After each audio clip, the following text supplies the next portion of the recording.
you on this and whether we should commit to infrastructure spending, and if so, up to $2 trillion, as Lindsey Graham seems to be open to.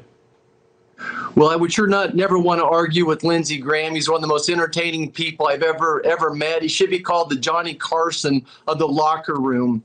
And we probably agree on the same goal here. But we've already borrowed $8 trillion from our grandchildren over the past couple of years.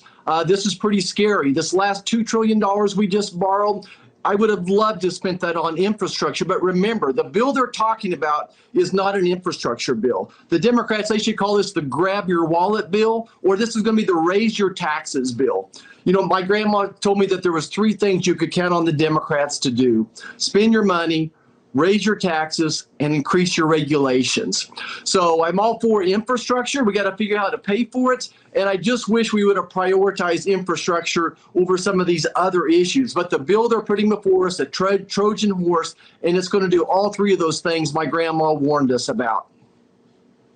Well, I'm sure your grandmother was aware that Republicans were pretty good at least at one of those 3 things, spending money. So, you know, Republicans in the position now of questioning a lot of spending, considering all the spending and debt that built up under the prior administration. And to be fair, Senator, you and I talked about this before. That's been a bipartisan trend, Democrats, Republicans. So I'm just wondering now, especially when Lindsey Graham seemed to leave out the possibility of paying for this, in other words, raising taxes or anything like that, then are you open to that too? A $2 trillion plan, an infrastructure-only plan that doesn't call for raising taxes? Well, look, I'd love to talk about an infrastructure plan. We have to figure out how to pay for it, though. And that's what the Democrats always leave out. I'm really not wanting to borrow a lot more money today. I think that the economy is recovering, but I'm very, very concerned about all their new rules or new regulations. I'm very concerned when they raise the taxes, they're going to kill the economy.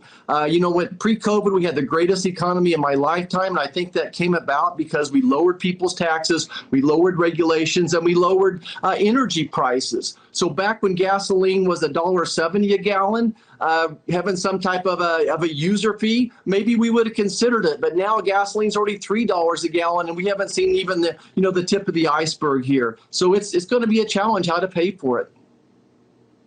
You know, Transportation Secretary Pete Buttigieg raised the possibility of a mileage tax, maybe owing to the fact that so many people are getting electric cars and the like, that a gas tax wouldn't even touch them. What do you think of that?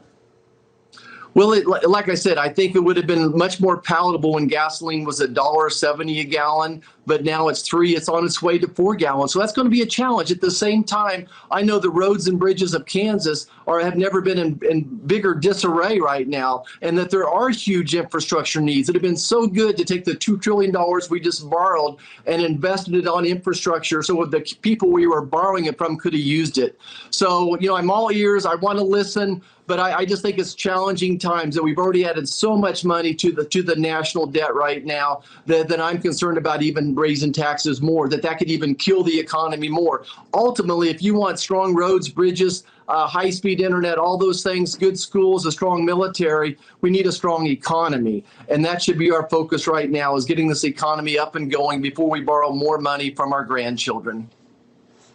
Do you think, Senator, that spending money in this way on infrastructure, I believe the president cited that the U.S. ranks 85th on the list of countries and how much they spend on infrastructure per capita basis. I think it was that, and I might be wrong on the figures, and I didn't check his out, so I apologize. But that it will pay for itself over time. That's a line I hear a lot, that it will pay for itself. Will it? Well, we may never know, because, again, this bill is not about infrastructure. It's more the focus is on the Green New Deal, adding rules and regulations. So if we're spending more money to get a road and bridge through the permitting process than we do on the asphalt or the cement, it's never going to work out. So we need all those departments within the government functioning more efficiently.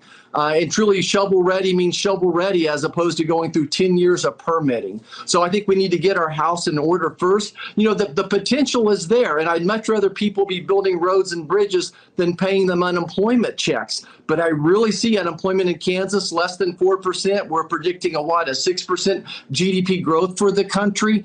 I think that the money is probably better spent at the local level rather than raising people's taxes to do this. Senator Marshall, very good seeing you. Thank you, sir. Neil, good to see you as well. Have a great Saturday.